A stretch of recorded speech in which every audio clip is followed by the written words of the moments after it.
देखिए, एक बात है, सभी लोग कथा सुनाते हैं, बताते हैं कि देवतागण आए और कहने लगे कि हमें कथा सुनाओ, हम अमृत देंगे।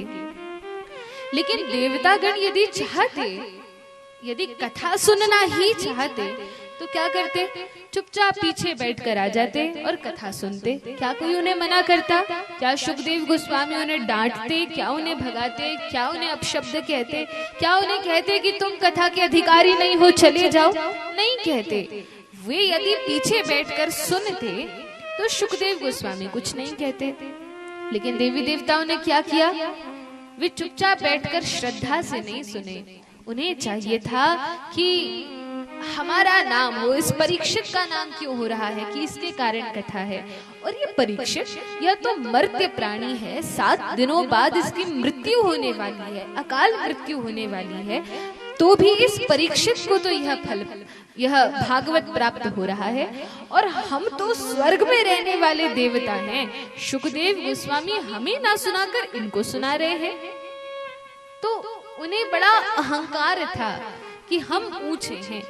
तो इस कारण से उन्होंने क्या किया कि सुखदेव गोस्वामी के आगे और परीक्षित के सामने, अर्थात सुखदेव और परीक्षित के बीच में आकर खड़े हो गए, वक्ता और श्रोता के बीच में आकर खड़े हो गए और सुखदेव गोस्वामी से कहने लगे कि हे सुखदेव गोस्वामी, एक काम कीजिए कि हम स्वर्ग से ये अमृत लाए हैं।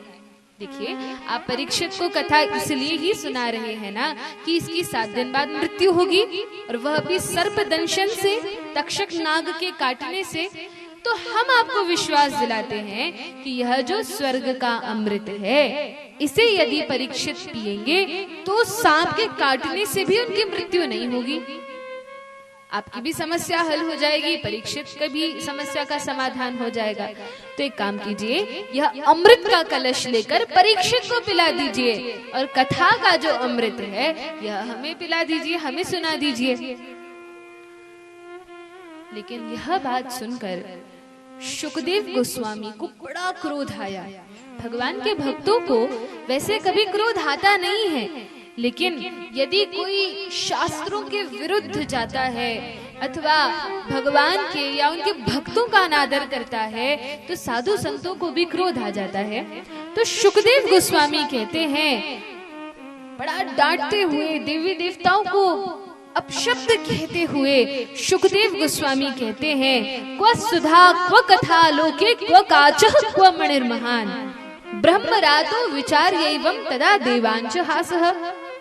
सुखदेव गोस्वामी ने कहा, अरे मूर्ख देवताओं, तुम अपने आप को समझते क्या हो?